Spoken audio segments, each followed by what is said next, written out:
드리는 금요 기도회입니다. 앞에서 찬양해 주셨던 우리 팀은 분당에 있는 만나교회에 있는 만나 워십 팀이고요. 또 적극적으로 또 우리 아이들 원래도 또 이 정도는 아닌데 또 만나 워십 왔다가 또 아무튼 우리 만나 워십 팀이 또 섬겨 주셨고, 또 우리 워십 팀도 우리 모든 우리 중등부 친구들과 우리 성도님들께서도 함께 또 예배해 주셔서 진심으로 감사드립니다. 다이브 인 몰입하라라는 주제로 함께 수련회 진행하고 있는데요. 우리 계속 제가 한 시리즈 말씀을 가지고 수련회를 인도하거든요. 그래서 제가 순서가 지날수록 그 앞에 것들을 한 번씩 되짚습니다. 이제 복습하는 거죠. 우리 성도님들은 처음 또 들으시는 거니까 복습은 우리 아이들 하면서 성도님도 이런 말씀 같이 나눴었구나라고 기억해 주시면 좋을 것 같아요. 하나님을 향한 세상의 도전은 항상 있었습니다. 그래서 하나님은 그때마다 응전하셨어요. 도전이 항상 있었고 응전이 있었다. 응전의 대표적인 도구는 바로 사람이었는데요. 악에 있어서는 바벨론을 따라갈 곳이 없었다라고 하는데, 그때 하나님은요, 이 바벨론이라는 악의 이 대표적인 이 악의 무리에서 다니엘과 세 친구를 통해서 세상에 응전하셨다. 우리 이것을 첫 번째 시간에 함께 나눴고요.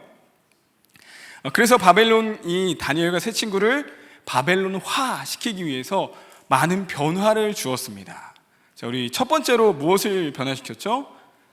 장소가 변화됐어요. 유다 땅에 살던 이들이 바벨론 땅, 그것도 왕궁에 살게 되었습니다. 그리고 두 번째는 그들의 가르침이 바뀌었습니다. 갈대아 학문을 배웠고요, 그들의 언어를 배웠습니다. 세 번째는 뭐가 또 바뀌었었죠? 맞습니다. 이름을 바꿨습니다. 이름은 정체성입니다. 그들의 정체성을 다 뒤바꿔버리기 위해서 이름을 바꿨습니다. 그럼에도 불구하고 이 다니엘과 세 친구는요, 변하지 않았어요. 세상에 떠내려가질 않았다라는 거예요. 왜냐하면 주어진 삶에 몰입했기 때문입니다. 어제 저녁에 함께 저녁 집회 때 나눴던 말씀은, 그러면 그들은 무엇에 몰입했냐라는 건데요. 첫 번째로 함께 나눴던 건 그들은 믿음에 몰입했다 였습니다.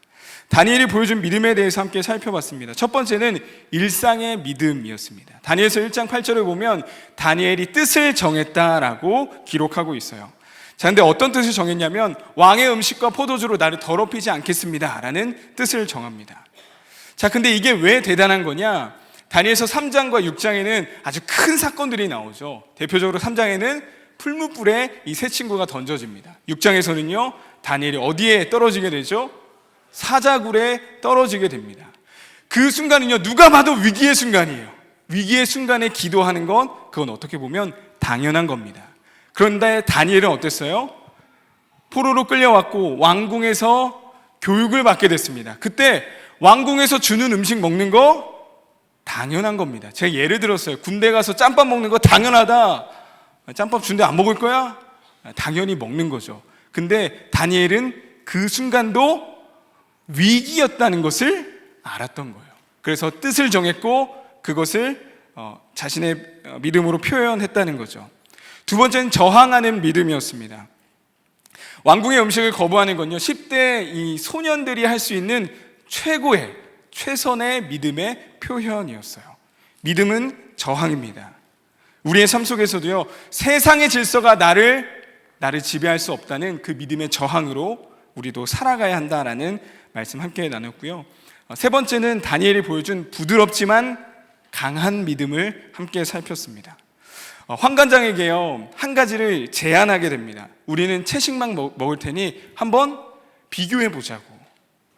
자, 1장 12절에 나오는 청하오니라고 하면서 부탁을 하거든요. 근데 이 표현이요, 원어적으로 보면 굉장히 겸손하고 예의 바른 표현입니다. 근데 예의 바르게 요청하지만요, 그 내용은 굉장히 강한 요청이었어요. 자, 이것을 통해서 부드럽지만 분명한 믿음을 가져야 된다라는 말씀 함께 나눴습니다. 바벨론과 같은 세상에서 그리스도인으로서 살아가기 위해서는요, 바로 이 믿음에 몰입하는 것이 우리에게 필요하다는 거죠. 근데요, 바벨론과 같은 세상에서 그리스도인으로 살기 위해서는요, 믿음에 몰입하는 것과 동시에 가야 하는 게 있습니다. 무엇이냐면 바로 현실의 삶입니다. 성경은요, 항상 이 두 가지를 같이 얘기합니다. 믿음도 중요하지만 우리의 삶도 중요하다라고 말해주고 있어요. 하나님의 절대적인 주권이 있습니다. 그러나 인간의 책임도 중요합니다. 팀 켈러 목사님의 일과 영성이라는 책에서 이렇게 시작합니다. 이 성경을 시작하면서부터 다루는 주제가 하나 있는데 뭐냐면 바로 일이라는 거예요. 일. 노동에 관한 것이다라고 말하는데요.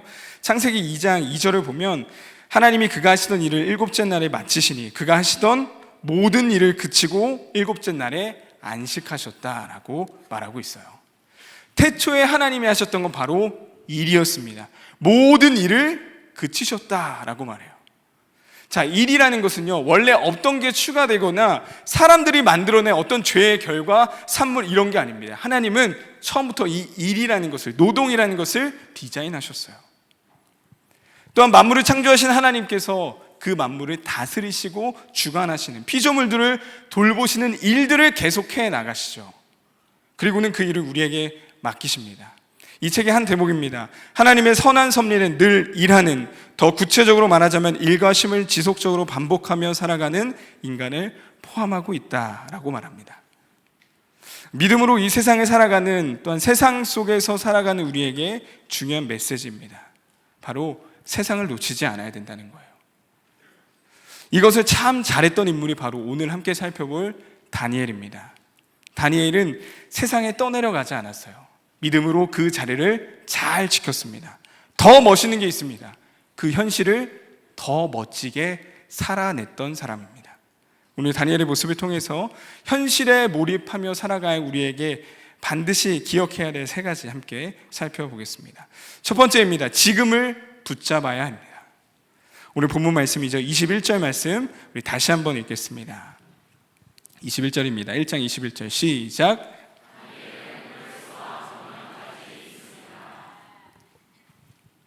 예레미야를 통해서 이미 70년이라는 포로의 기간이 예언되어 있었죠. 포로된 백성들의 꿈은요, 항상 다시 고국으로 어떻게 하면 돌아갈 수 있을까, 언제쯤 돌아갈 수 있을까라는 그 꿈이 있었어요. 그토록 그 꿈에 그리던 일이 바로 이 고레스 원년에 진짜 일어나게 됩니다. 고레스 왕이 유다 백성들을 본국으로 돌아가도 좋다라고 허락하게 되는데요. 다니엘 1장 21절은 다니엘이 바로 그 시대까지 있었다라고 기록하고 있는 거예요. 자, 이 말은요, 다니엘이 고레스의 원년에 죽었다, 그때까지 살았다라는 그 의미가 아니라요. 다니엘 2장 뒷부분에 보면 오늘 잠깐 다루겠지만 왕의 꿈을 해석해 주면서 바벨론의 주요 관직에 올라가거든요. 근데 이제 그 자리를 넘어서 이 총리까지도 올라가는 게 다니엘이었습니다. 근데 그가 언제까지도 그 일을 감당했다는 거예요? 고레스의 원년까지입니다. 자, 느부갓네살 왕이 지금 이 다니엘서 1장의 시작이죠. 고레스까지는 얼마나 기간이 흘렀을까요? 연도만 해도요, 느부갓네살부터 고레스까지만 해도 66년이라는 시간입니다. 자, 우리나라만 봐도 알 수 있죠. 정권이 바뀌면 그 밑에 일하는 관료들이 다 바뀝니다. 같은 마음으로 일할 수 있는 사람들도요, 다 바뀌어요.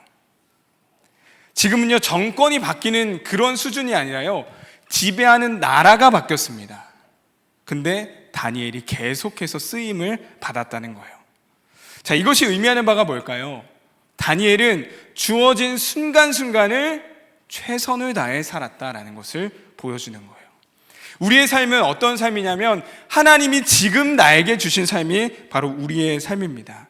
하나님이 지금 나에게 주셨기 때문에 우리가 붙잡아야 될 건 바로 지금 나의 삶인 거예요. 지금 삶이 주어졌다는 건 내가 그 삶을 선택한 게 아니라 하나님이 나에게 주셨다라는 걸 의미하는 것이죠.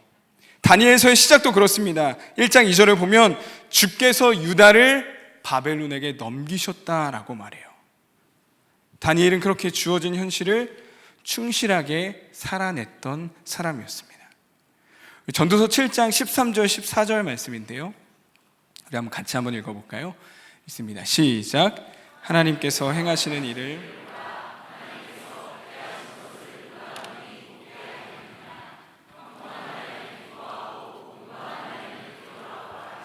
이 두 가지를 하나님이 병행하게 하사 사람이 그의 장래일을 능히 헤아려 알지 못하게 하셨느니라. 아멘.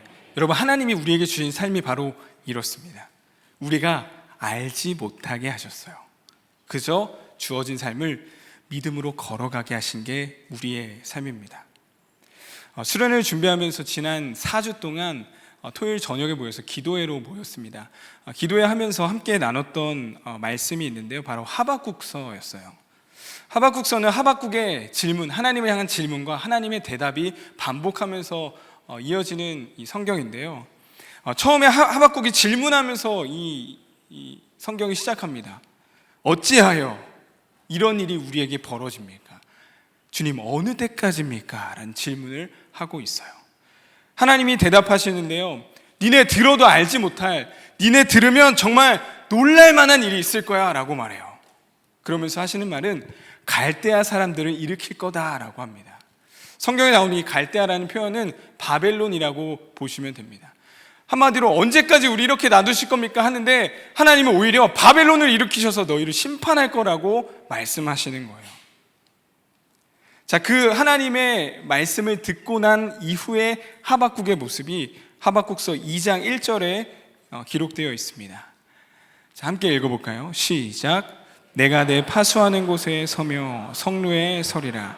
그가 내게 무엇이라 말씀하실는지 기다리고 바라보며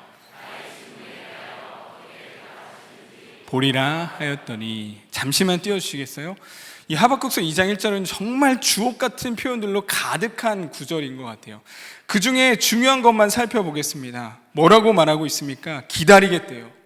무엇을 기다리냐? 하나님이 어떻게 일하실지를 내가 기다리겠다라고 말하는 거예요. 자, 이 구조를 기억하시겠어요? 하박국이 막 불만을 토하는 거예요. 언제까지입니까? 근데 하나님이 야, 바벨론 일으켜서 니네 심판할 거야. 근데 하박국이 다시 고백하는 거예요. 제가 기다리겠습니다. 하나님이 어떻게 일하실지를 내가 기다리겠습니다.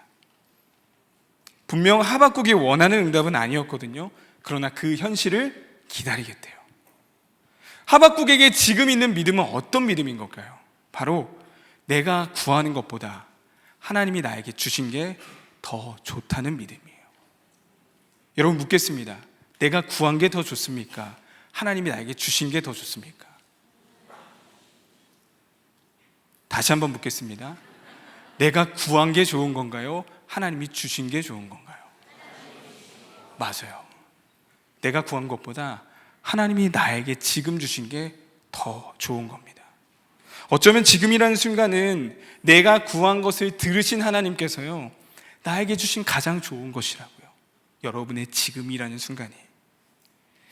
하나님이 원하시는 것은 지금이라는 순간에 최선을 다하는 겁니다. 최고의 결과물을 만들어내라는 게 아니에요. 최선을 다해서 그 지금을 살라는 겁니다. 다니엘이 그랬습니다. 주어진 현실에서요, 정말 최선을 다했던 인물이에요.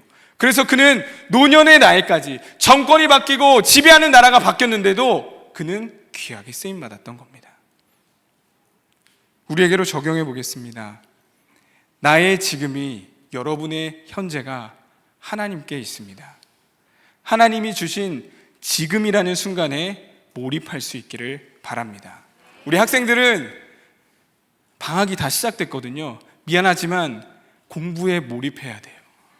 정말 미안하지만 어쩔 수 없습니다. 수련회 끝나면 다시 해야죠. 그게 여러분에게 주어진 순간이기 때문이에요.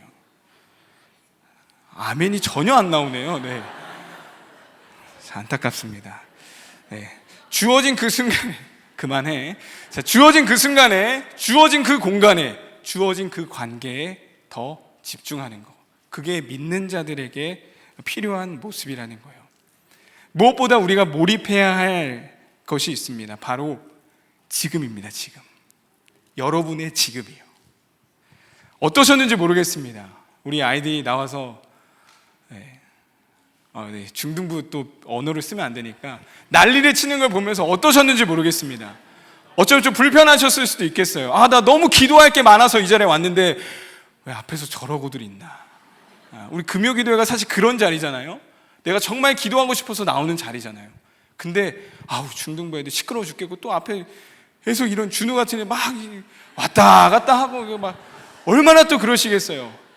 자, 근데요, 여러분 지금에 몰입하셔야 돼요. 지금의 이 말씀에, 지금의 그 찬양에, 지금 드리는 그 기도에 몰입하셔야 됩니다. 또 우리 중등부 친구들은요, 이 수련회라는 시간, 이 시간에 더욱 몰입해서 하나님께서 허락하신 지금의 은혜를 누려야만 하는 것입니다. 기억합시다. 지금에 몰입하십시오. 지금 하나님이 나에게 주신 것, 내가 구한 것보다 더 좋은 하나님이 주신 지금에 몰입하며 살아갈 수 있기를 바랍니다. 두 번째입니다. 하늘의 것을 놓치지 말아야 합니다. 우리 앞에서 살펴보았듯이 포로된 백성으로서의 상황을 하나님이 주셨다라고 했습니다. 다니엘은 잘 감당했고요. 이제 잘 감당해 나가고 있는 다니엘에게 일어난 일을 함께 살펴보고자 합니다. 2장의 내용인데 왕이 꿈을 하나 꿔요. 근데 그 꿈 때문에 왕이 잠을 이루지 못했대요. 자, 2장 1절 말씀입니다. 느부갓네살이 다스린 지 2년이 되는 해에 느부갓네살이 꿈을 꾸고 그로 말미암아 마음이 번민하여 잠을 이루지 못한지라. 왕이 꿈 때문에 정말 몇 날 며칠을 이제 뒤척이고 있는 거죠. 그래서 그 다음 절을 보니까요, 그 꿈을 내게 알려줄 사람들을 부르라라고요. 성경의 표현을 보니까 박수, 술객, 점쟁이, 갈대아 술사들을 다 부르라고 했어요. 갈대아 술사가 와서 말합니다. 왕이 꾸신 그 꿈을 말씀해 주시면 우리가 해석해 드리겠습니다. 왕이 말하죠. 꿈과 해석이 뭔지를 알아맞혀봐라. 안 그럼 죽일 거다. 대답합니다. 꿈을 알려줘야 해석을 해주죠. 왕이 대답하죠. 야, 시간 끌려고 하지 마. 꿈과 해석 빨리 알아채서 말해줘. 갈대아 술사가 다시 한번 말합니다. 이전에 그 누구도 이런 것까지 한 적은 없습니다. 그거는 신이 아닌 이상 꿈까지 아는 건 우리가 할 수 있는 게 아니에요. 왕이 대답합니다. 얘네 다 잡아 죽여. 왕이 진짜요, 이 땅에 있는 지혜자들을 다 잡아 죽이라고 해요. 그래서 그 지혜자들 중 한 사람이었던 다니엘과 세 친구도 그 대상에 포함이 되어 있습니다. 그때 다니엘이 말하는데요, 우리 2장 14절부터 16절까지 말씀 우리 함께 읽어보도록 하겠습니다. 시작. 그때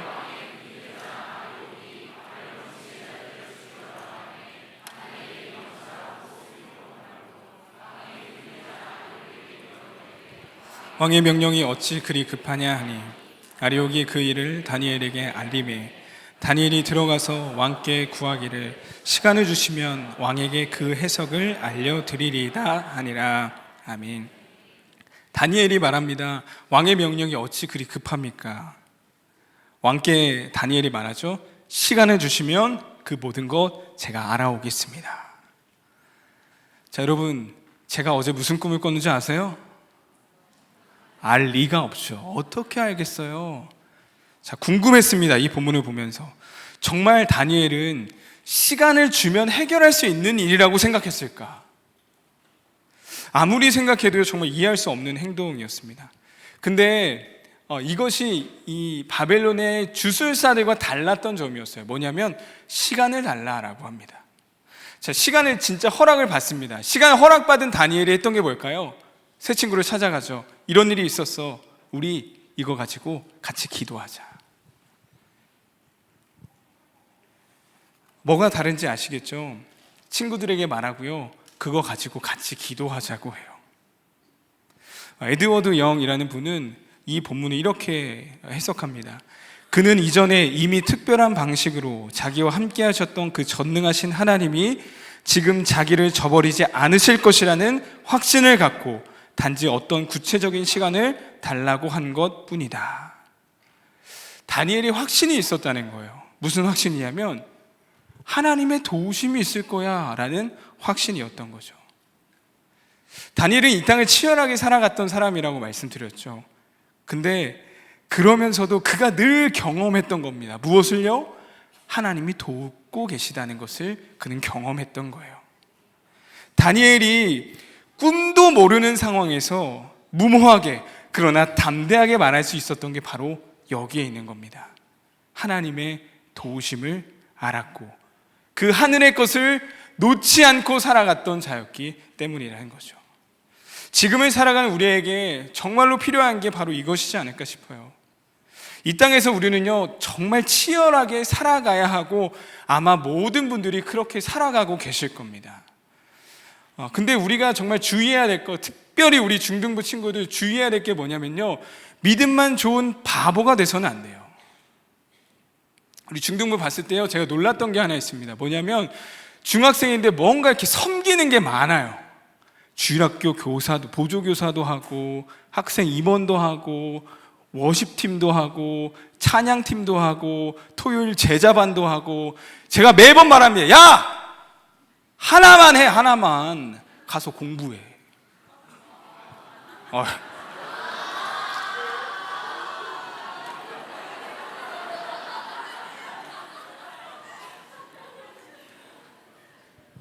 제가 청년부 특강을 갔었거든요. 이번에 제가 똑같은 말 했습니다. 청년들한테. 청년들 하나만 하세요. 여러분 없다고 교회 안 돌아가지 않아요. 여러분 가서 공부하시고 데이트도 하시고 하나만 제대로 섬기세요. 자, 우리 5개 하는 친구 있죠? 있으니까 말하는 거예요. 하나만 하고 공부 좀 하자. 알겠지?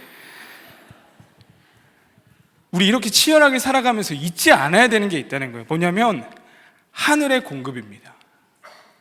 이 땅을 살아가면서 마치 이 땅이 전부인 것 마냥 살아가서는 안 된다는 거예요. 무엇보다 믿음으로 살아가는 우리는요, 치열하게 살아가면서도 하늘의 공급이 있다는 걸 우리는 반드시 기억해야 됩니다. 그럼 그 다음입니다. 그럼 우리 어떻게 이 땅을 살아가면서요, 하늘의 공급을 잊지 않고 살아갈 수 있을까요? 그것은 바로 하나님을 제대로 알면 됩니다. 다니엘이요, 기도하면서 하나님을 고백하거든요. 이 하나님을 향한 표현들을 한번 보겠습니다. 우리 2장 20절부터 23절인데 조금 길지만 다니엘이 하나님을 어떻게 고백하고 있는지를 함께 읽어보도록 하겠습니다. 시작. 다니엘이 말하여 이르되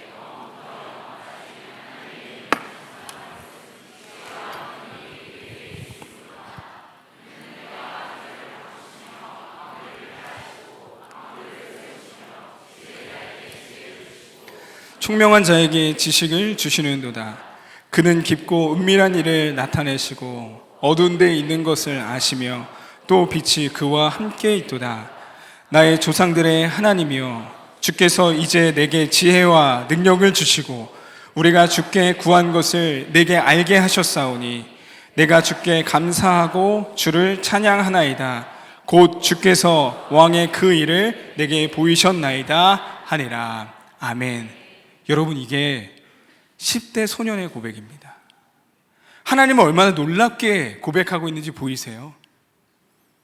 한마디로 말하면 정말 정확하고 올바른 신학이 이미 10대의 다니엘에게 있었던 거예요. 다니엘은 크고 위대하신 하나님을 정확하게 알았습니다. 정확하게 아니까요, 하나님을 놓치지 않고요, 그 하나님의 도우심을 구할 수 있는 거예요. 우리 하나님을 아는 만큼 믿을 수 있습니다. 믿는 만큼 우리가 더 용기 낼 수 있는 거고요, 용기 내서 걸어가는 것만큼 하나님의 일하심을 우리가 맛볼 수 있는 거예요. 그래서 우리에게 필요한 게 바로 하나님을 더 아는 것이겠죠. 아브라함이 그랬습니다. 아브라함의 인생 전체를 보면요, 아브라함의 인생의 전환점이 되는 시기가 있습니다. 저 개인적으로는 바로 이 본문이 그렇다고 생각하는데 바로 창세기 12장 뒷부분의 내용입니다. 자, 어떤 내용이냐면 자기 아내를 누이라고 속이게 되죠.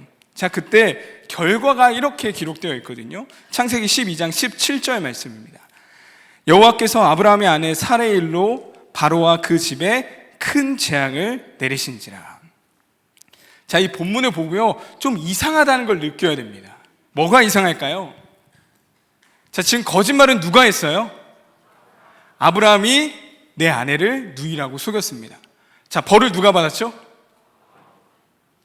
다시 읽어야 되나요? 제가 읽어드릴게요. 여호와께서 아브라함의 아내 사레의 일로 바로와 그 집에 큰 재앙을 내리신지라 라고 해요. 분명 잘못은 아브라함이 했는데 벌은 바로와 그의 집이 받습니다. 이 순간이 아브라함의 인생에 있어서 보이지 않는 어떠한 힘을 경험하는 이 놀라운 순간이에요. 하늘의 공급을 경험하게 됩니다. 그러니까 어떤 일이 벌어지냐면 창세기 13장 그 다음 장에 가서 이 아브라함이 애굽에서 쫓겨나게 돼요. 그리고 같이 있었던 롯과 함께 떨어지는 이 결정을 하게 되죠. 아브라함이 말합니다. 네가 좌하면 내가 우하고 네가 우하면 내가 좌하겠다. 자, 지금 이 둘이 왜 갈라지려고 했었냐면 서로가 가진 게 너무 많았기 때문이에요. 근데 당시도 기근이었죠. 서로가 많았다는 것, 지금의 재물은 돈이지만 그때는 수많은 가축들입니다. 그 수많은 가축들 어떻게 먹이겠어요? 물도 줘야 되고 먹을 것도 줘야 되는데 어떻게 하겠어요? 근데 아브라함이 먼저 말하는 거예요. 네가 더 좋은 것 선택하라고. 이거 어떻게 그럴 수 있었을까요? 바로 하늘의 공급을 이미 그 앞에서 경험했기 때문입니다. 하나님의 도우심을 맛보아 아니까 하나님이 채워주시는 것, 하나님이 이끄시는 걸 그는 기꺼이 선택할 수 있었던 거예요. 시편 127편에서 솔로몬은 이렇게 고백합니다. 여호와께서 집을 세우지 아니하시면 세우는 자의 수고가 헛되며 여호와께서 성을 지키지 아니하시면 파수꾼의 깨어있음이 헛되도다. 인간이 할 수 있는 극한까지 모든 걸 다 해봤던 게 솔로몬입니다. 근데 그가 고백하는 거죠. 결국 누가 도우셔야 된다는 거예요? 하나님이 도우셔야 된다는 거예요. 여러분, 우리의 노력보다 하나님의 은혜가 더 강합니다. 그래서 우리는 노력으로 사는 게 아니라 축복으로 사는 인생이 되어야 하는 거예요. 그렇기 때문에 우리에게 필요한 게 바로 이 하나님을 가르치는 거고요. 하나님에 대해서 배우는 게 그래서 중요한 겁니다. 그래서 하나님을 바르게 아니까 그 하나님을 언제든지 찾잖아요. 전 10년째 주일학교 학생들과 함께하고 있습니다. 정말 뼈저리게 느끼는 바가 있습니다. 무엇이냐면 믿음을 가르치는 이곳이 정말 중요하구나라는 거예요. 여러분, 아이들의 믿음을 가르치는 가장 중요한 것이 어디일까요? 어디일까요? 로더스? 어디일까요?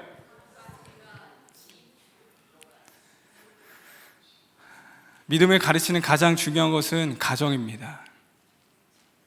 여러분, 믿음은 가정에서 가르쳐 주셔야 됩니다. 이전에 사역할 때 한 집사님이 저에게 아이를 데리고 가시면서 이런 말씀을 하셨어요. 전도사였을 때인데, 전도사님, 우리 아이가 기도를 할 줄 몰라요. 유년부에서는 기도를 안 가르치나 봐요. 그때는 대답했죠. 아, 그래요? 속으로 말했습니다. 집사님, 기도는 아빠가 가르쳐 줘야죠. 여러분, 주일학교가 손 놓고 있겠다는 게 아닙니다. 제1의 신앙교육은 부모에게 달려있는 거예요. 여러분, 아무리 이렇게 수련회 하고요, 아무리 토요일날 제자반 하고 제자훈련 해도요, 엄마 한마디면 끝납니다. 야! 방학 특강회 때 학원 가. 그럼 끝나요. 애들 주일학교 주일 성수의 그 한마디면 다 무너집니다. 우리가 아무리 가르치고요, 아무리 수련회 하고, 아무리 기도하고 찬양하고 방방 뛰어도요, 야, 학원 가야지. 한마디면 끝난다고요. 저는 김포 바로 옆 동네에 살았습니다. 광역시, 인천광역시 출신인데요. 네. 좀 자부심이 좀 있어가지고. 네. 제 김포에 오고 나서 정말 놀란 게 있습니다. 뭐냐면 중학생들 공부를 진짜 많이 시켜요. 근데 그거에 비해 정말 결과물이 안 나와요. 죄송하지만. 그거에 진짜 한 번 더 놀랐습니다. 또 하나 놀란 건 뭐냐면요, 시험 기간만 되면 출석 인원이 기본 30명이 줄어듭니다. 얘네한테 연락을 해요. 그리고 교족부를 찾아보잖아요. 다 권사님 아들, 딸들이에요. 다 집사님 아들, 딸들이에요. 오늘 저희 킹 오브 킹스 보고 왔습니다. 아직 안 보셨죠? 네, 저희는 봤어요. 보고 왔는데 재밌어? 이 기본적인 배경이 뭐냐면 정말 간단해요. 아빠가 아들한테 들려주는 예수님 이야기예요. 간단하죠. 가정에서 계속 가르쳐야 돼요. 저희 지난 5월 한 달 동안 가정예배 캠페인 했습니다. 왜 했을까요? 결국 가정이 살지 않으면 주일학교 절대 살 수 없습니다. 장년부가 살지 않으면요, 주일학교 절대 살 수 없어요. 주일학교 혼자서 아무리 발버둥 쳐도 장년부가 잘 세워지지 않으면 이 주일학교 아무것도 할 수 없습니다. 다니엘은요, 무모해 보이지만 믿음으로 뛰어들었습니다. 하나님의 도우심을 알았기 때문이에요. 하나님이 어떠한 분이신지를 알았기 때문이에요. 이 땅을 치열하게 우리 살아가야 됩니다. 그러나 하나님의 공급하심이 있다는 거 우리 절대 잊어서는 안 됩니다. 이 땅이 전부인 것처럼 사는 것이 아니라 하늘의 공급이 있음을 신뢰하면서 하늘의 것을 날마다 구하며 살아갈 수 있는 모든 성도님들 되시기를 간절히 소망합니다. 마지막 세 번째입니다. 이 두 가지죠. 우리 어제 저녁에 살펴봤던 믿음에 몰입하는 것, 그리고 오늘 살펴보고 있는 이 현실에 몰입하는 것. 마지막은요, 이 두 개의 조화입니다. 조화. 하늘의 공급을 놓치지 않고 살아가던 다니엘, 하나님은 그에게 정말 모든 걸 깨닫게 해주셨어요. 지혜를 주셨습니다. 이제 다니엘이 왕에게 나아가고자 하거든요. 다니엘의 지혜자들을 다 죽이라는 명령을 받았던 이 아리옥이 다니엘을 데리고 왕에게 갑니다. 그리고는 다니엘을 소개해주는 구절이 2장 25절에 기록되어 있습니다. 우리 함께 25절 말씀 읽어보도록 하겠습니다. 시작. 이에 아리옥이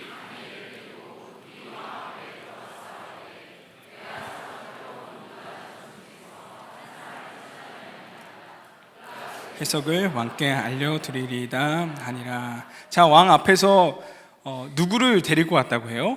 내가 사로잡혀 온 유다 자손 중에 한 사람, 그러니까 포로된 자 한 사람을 내가 데리고 왔습니다 라고 하죠. 자, 그 다음 구절 26절입니다. 함께 읽겠습니다. 시작. 왕이 대답하여 벨드사살이라 이름한 다니엘에게 이르되 내가 꾼 꿈과 그 해석을 내가 능히 내게 알게 하겠느냐 하니. 자, 왕에게 나아간 다니엘을 어떻게 소개하죠? 벨드사살이라 이름한 다니엘이라고 말합니다. 자, 이 두 가지 이 소개하는 표현인데요, 포로된 중에서 데리고 온 한 사람, 벨드사살이라 이름한 다니엘. 이 두 가지 사실이 이 다니엘이 지금 처한 상황을 너무너무 잘 보여주고 있어요. 남의 땅에서 끌려와서 이름조차 마음대로 쓸 수 없는 존재라는 겁니다. 그가 경외하는, 그가 정말 신뢰하는 하나님과는 전혀 상관없는 이방 신의 이름을 따라 불려지는 존재, 그런 존재가 다니엘이었다는 거예요. 근데요, 다니엘은 내가 그런 신세라고 해서 한탄하지 않습니다. 오히려 최선을 다해 그 순간을 살아갑니다. 그리고 왕 앞에서 말하죠. 이 모든 것이 하나님이 알게 하신 거라고. 여러분, 이게 우리에게 필요한 모습입니다. 이 두 가지가 같이 가야 돼요. 믿음으로 살아가며 나의 최선을 다해 살아가는 것. 하나님의 공급이 있을 거야 라는 기대로 지금을 놓치면 안 됩니다. 반대로 내 열심만 가득해서도 안 돼요. 하나님의 절대적인 주권, 나의 책임, 이 두 가지가 같이 가야 됩니다. 하나님의 열심과 나의 최선이라는 이 아름다운 조화를 우리가 다 이루어갈 수 있기를 바랍니다. 이걸 참 잘했던 게 느헤미야입니다. 느헤미야 4장 9절을 보면요, 너무나도 짧은 구절인데 정말 많은 것들이 담겨 있습니다. 우리가 우리 하나님께 기도하며 그들로 말미암아 파수꾼을 두어 주야로 방비하는데, 그 이전의 내용은 내부적으로 그리고 외부적으로 산발락과 도비아가 막 이 성벽 재건을 방해하고 있는 거예요. 그때 이 느헤미야가 고백하는 거죠. 가장 먼저는 우리가 우리 하나님께 기도하며 하나님의 절대적인 주권을 신뢰하는 겁니다. 두 번째 뭐죠? 그들로 말미암아 무엇을 두었대요? 파수꾼을 두었대요. 하나님이 알아서 지켜주시겠지 하고 그냥 두 손 놓고 있는 게 아니라 하나님이 책임져 주실 거야 기도하면서 우리도 경비병을 세웠다는 거예요. 여러분, 이 조화입니다. 우리가 살아가야 할 이 세상에서 이 두 가지가 항상 같이 가야 되는 거예요. 우리 학생들, 제가 미안한 말을 하나 더 하겠습니다. 믿음 좋은 중등부 됐으면 좋겠습니다. 근데 공부도 잘하는 중등부 됐으면 좋겠습니다. 이 두 개가 같이 가야 됩니다. 여기만 아멘은 안 했어요. 여기만. 네. 자, 우리 중등부, 믿음도 좋은 중등부, 공부도 잘하는 중등부 되기를 바랍니다. 끝까지 안 하네요. 네. 장소희 끝까지 안 해요. 네. 네, 말씀 마치겠습니다. 현실에 몰입하며 사는 우리가 반드시 해야 할, 기억해야 될 세 가지입니다. 첫 번째, 현실은 주어지는 거예요. 주어진 지금을 사셔야 됩니다. 두 번째, 하늘의 것을 놓치지 마십시오. 내 노력보다 하나님의 축복이 더 큽니다. 마지막 세 번째, 이 두 가지 좋아합니다. 믿음과 삶을 살아내는 것. 이 믿음의 실력자들이 이 땅에서, 이곳에서 태어나고 자라나서 하나님의 영광되는, 하나님께 귀하게 쓰임받는 우리 귀한 주의 자녀들 되기를 간절히 소망합니다. 이 말씀 기억하며 함께 찬양하겠습니다.